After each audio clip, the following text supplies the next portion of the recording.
beautiful thing about working on this series is how rich in characters it is.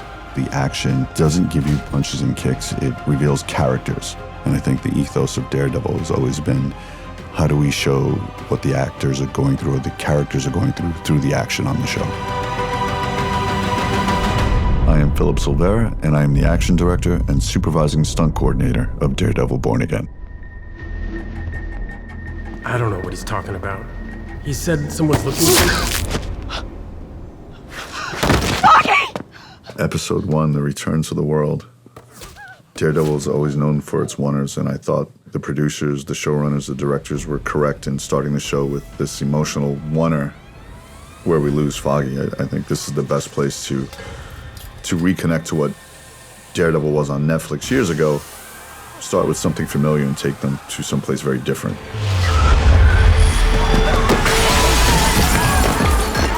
It's been great to watch these characters evolve over the years through each piece of story, each new actor that comes on and challenges, each character that reflects something in Matt Murdock.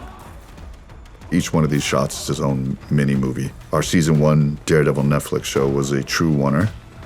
Season 2 was a stitch oner. Season 3, that was Gary Stearns and Donnelly. They did an amazing job on a true oner. This is a stitch one. But again, each shot in this is its own movie. This is another great transition that VFX did here. That was a changing of locations from an interior bar to a staircase.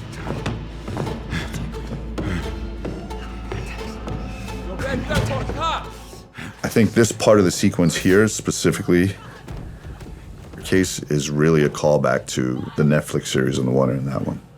And also the most unique way we've done a fight before.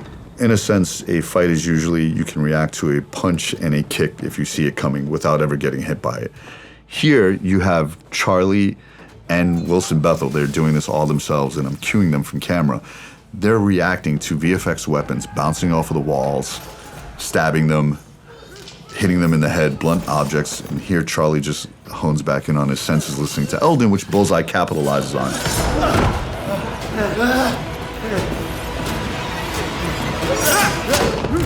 They're gonna be right here. They're gonna be here any minute, okay? You just...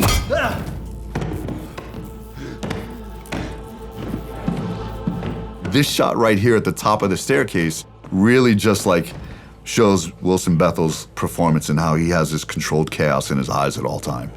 It's the best shot in the moment, and it really lets you live in that oner, again, similar to how we did things in the Netflix series. And again, that tired moment when they're both just collapsing on the wall, that's a throwback to the Daredevil oner in episode 2 of season 1. He's just purely exhausted from the fight, but his will to move on to protect the child is what keeps him going.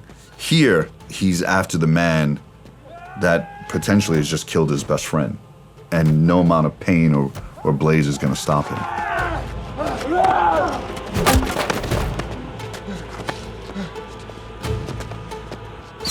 This is such a great tit-for-tat moment where Daredevil catches the knife and throws it right back at Bullseye. The thing about them is, and most of the characters on the show are a flip side of who Matt Murdock is. They have the same skill set. Matt Murdock and Charlie they're caged by his morality, whereas Wilson Bethel, Bullseye, has no morality. So you see the difference in the two and how they move. The set piece here, so again, that was another location change. The staircase was a practical location, and that was another VFX, one of the beautiful things they've done on the show, and we have an amazing VFX team.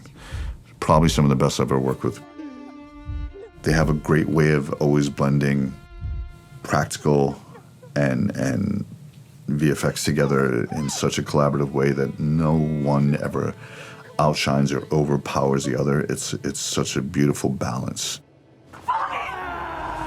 We had played with this particular blocking quite a few times, and I think literally putting them on the edge was something I was always trying to go for, was literally putting them there, and it led to this compression of keeping them close together where the foreheads would just fall into each other. He defeated Daredevil in that moment and make him break his own code. And just what the nature of that push meant. I think that was so powerful in that moment.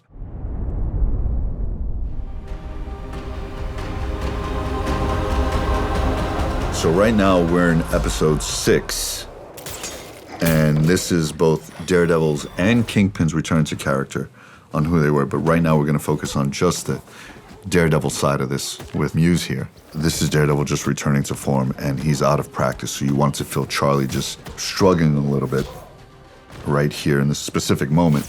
But also, this fight is a callback to what happens in the beginning of the show. This is a choice for Daredevil. The heartbeat is supposed to remind him of Foggy, and something we spoke about wanting to lean into with Dario and Sana. And Muse here, this is Zar Sukarat. This is the same gentleman from episode 1 who did our fall down the staircase and one of our fight coordinators on the show.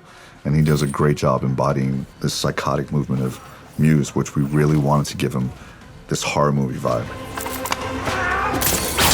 And the reason we have him fight with the blade almost like a fencer is because he is a serial killer that uses blood as political artwork. So we wanted to always give the artistic touches to the character. And here's just a pure rage moment for Charlie, and I love the way he plays this. He just eats every hit and lets the devil out. And it's part of the story on the choice he has to make coming up here.